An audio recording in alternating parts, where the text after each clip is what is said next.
Bonjour, donc on assiste aujourd'hui au lancement du Lanvorion, donc le Lanvatinib en Algérie, qui est donc autorisé dans 3 indications principales: le carcinome hépatocellulaire, le cancer de l'endomètre avancé et le cancer différencié de la thyroïde réfractaire à l'iode.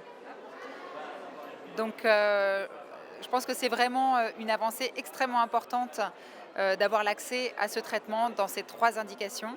C'est vraiment une molécule qui est incontournable. Si on regarde les données dans les cancers thyroïdiens notamment, c'est vraiment un standard de première ligne qui est absolument indétrônable et qui est absolument nécessaire de pouvoir offrir comme option thérapeutique d'emblée à nos patients qui le nécessitent. Donc quand on regarde les cancers différenciés de la thyroïde réfractaires à l'iode, donc on en a plusieurs sous-types: les carcinomes papillaires de la thyroïde, les carcinomes vésiculaires de la thyroïde. On a également les carcinomes peu différenciés de la thyroïde.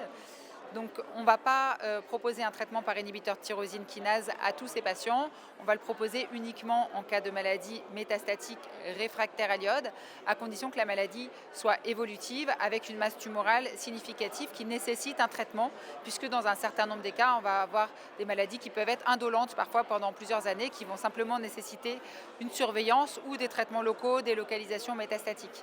Donc s'il y a une indication de traitement systémique, à ce moment-là, en première intention, eh bien, on va proposer le Lanvatinib. Et puis maintenant qu'il est accessible, c'est vraiment l'option thérapeutique de choix, puisque vraiment les résultats des données avec le Lanvatinib, c'est l'étude SELECT, étude randomisée de phase 3, qui a permis l'autorisation de mise sur le marché européen en 2015, montre vraiment des résultats qui sont extrêmement spectaculaires par rapport au placebo, avec une amélioration de la survie sans progression très nette, un hazard ratio à 0,2, donc qui permet vraiment de pouvoir proposer ce traitement dès la première ligne. Il faut faire attention bien sûr au profil de toxicité, notamment l'hypertension artérielle, la fatigue, les diarrhées, un certain nombre de paramètres cardiaques, notamment à l'électrocardiogramme, qu'il faut surveiller.